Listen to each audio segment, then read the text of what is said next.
Hey everyone, welcome. Welcome to something that we are calling the Connect 4 podcast. And the whole idea here is that we want to set up great conversations for you and your small group as you prepare for the whole year ahead, helping you guys to grow deeper in your guys' walk together. High school is big and it's hard and there's a lot of things that you have to go through, but we want to make sure that you guys have an awesome small group experience. And so this series, it's a 4-week series, is designed to help you guys grow together and set yourselves up for a really, really awesome year together as a small group. And so each week we're going to have different guests on here with different expertise and different stories and wisdom that they can share with you guys to help set up your conversations.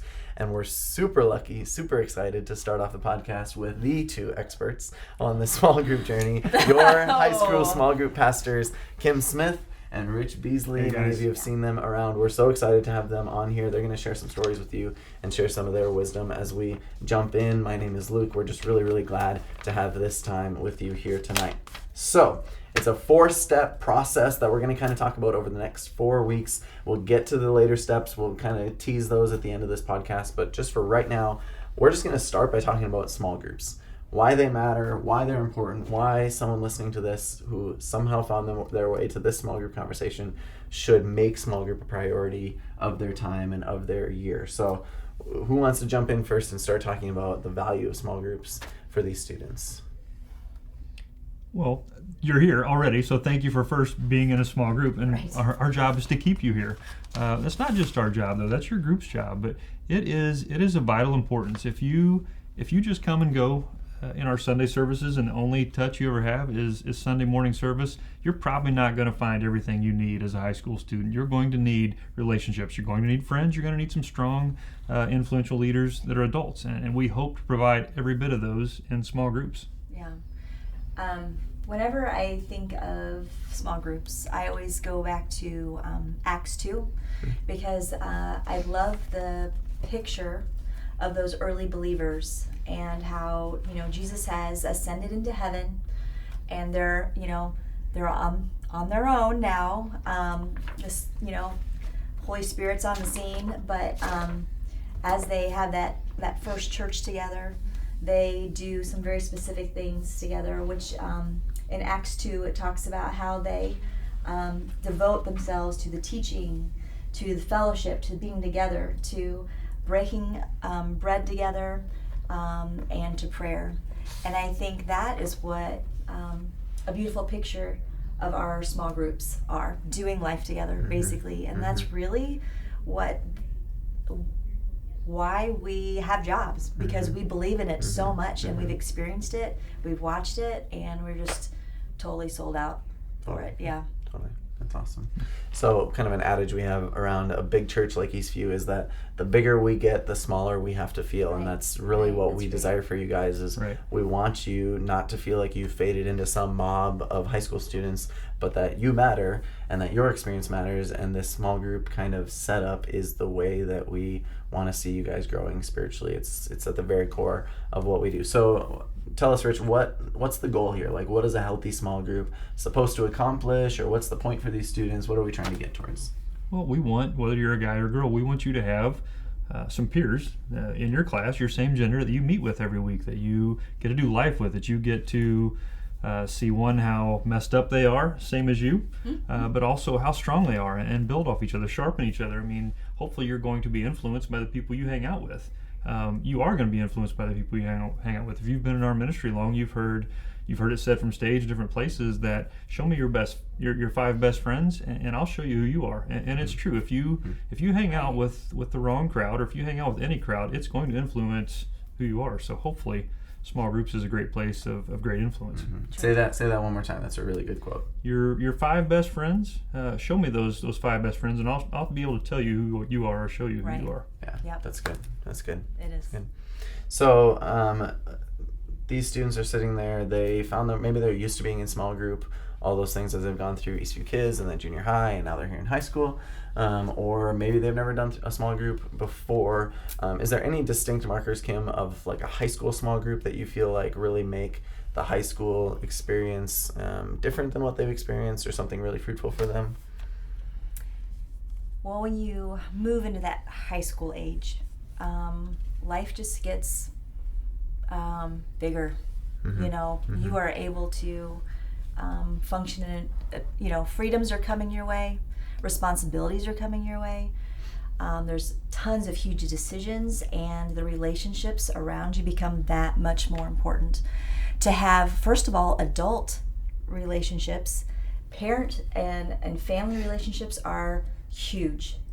And alongside the parents, we have leaders that we want to be partnering with parents and leading our students, because that's just that time of life where it's just really important. And then the peer group, especially the peer group of faith, can really, in some ways, make or break the high school experience. Absolutely. And can make that those next steps in your faith a lot easier. As the crazy stuff comes. Because it's going to be crazy. So that's great. That's great. So Rich, you've been leading high school small groups, been on staff helping high school small groups. Can you give just some quick shots, quick stories, something that says proof that small groups work, evidence that it's a real thing? What have you seen that has really mattered? Something that can really just confirm the value of this whole thing for the next 4 years. Well, I love students that just grow up in the church and are part of small groups. I love seeing that. I love seeing you guys develop and grow.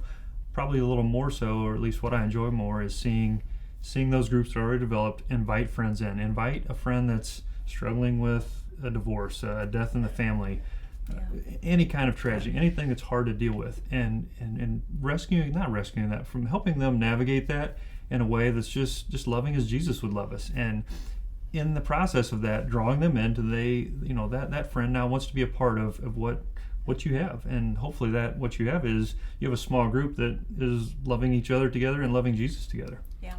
Totally.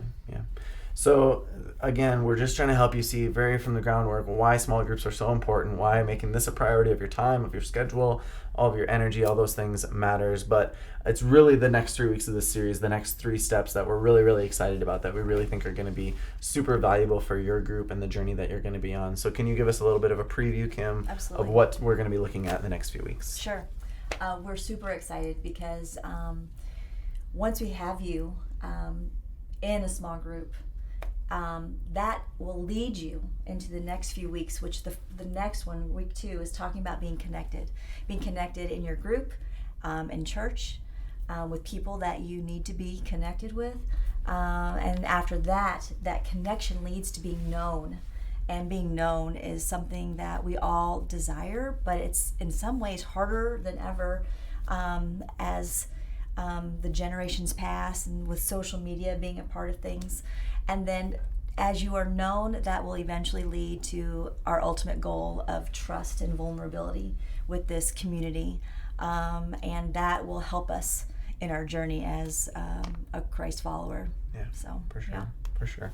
So the 4 steps again: getting planted, rooted into a small group, growing in your connections to one another, getting deeper connection into the ministry, then being known as the individual that you are, and finally building a trust and vulnerability space. That's what we really want for you guys. We're excited about the next few episodes. Like we've mentioned, we're going to have some interesting faces, some faces that you'll recognize, some really great wisdom, some awesome people on the podcast. So you're not going to want to miss any of them. But as we prepare to kind of launch into tonight's discussion, as they just kind of are getting off the ground here, Rich, what's a final thought or a closing note for us as we get ready for that conversation? Kim mentioned that we want to plug them into the right group of people, and so I don't want anyone to think the right group of people is going to look like 8 or 9 robots that are identical. We don't want you in a group of the same people. We want you to be different, and that's okay. And I don't just say that as my opinion. I love to back it up, and I can do that in Romans 12, verse 4. It says, "For just as each of us has one body with many members, and these members do not all have the same function." That's talking about the church. We want you to have different functions. We want there to be differences in the people that make up a group. If we all have the same mental capacity, we're not going to learn anything from each other. If we all have different levels of understanding about different things, we can teach each other things. We can grow in life in the same way, and so that's very important. One other scripture I'd like to visit is Matthew 18:20, and this just nails down that we're meant to do life together, not solo. And that says simply this: "For where 2 or 3 gather in my name, there I am with them." And so we're meant to do life together. That's great. That's great. That's great. So 2 main takeaways that I want you guys to be thinking about as you enter into these conversations.